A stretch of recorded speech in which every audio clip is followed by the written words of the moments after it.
స్తోత్రం చదువుకుంటే గురుగ్రహం శక్తి పొందేస్తుంది.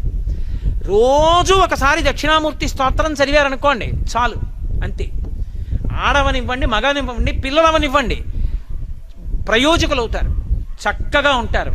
ఏమి పెద్ద ఇబ్బంది పడిపోయి భయంకరమైన స్థితిలోకి వెళ్ళిపోకుండా కాపాడుతుంది దక్షిణామూర్తి స్తోత్రం. అంత గొప్పది. దక్షిణామూర్తి దక్షిణాన్ని ఎందుకు చూస్తాడంటే ఆయన మృత్యుంజయుడు. ఆయన ఉత్తరాన్ని కూర్చుని దక్షిణాన్ని చూస్తాడు. మృత్యువును గూర్చినటువంటి భయము లేనివాడు ఆయన.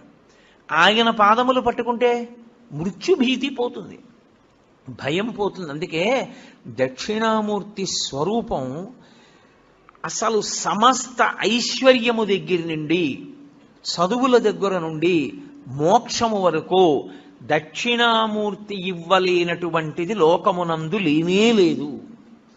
అసలు మీకు నేను ఒక గొప్ప రహస్యం చెప్తాను.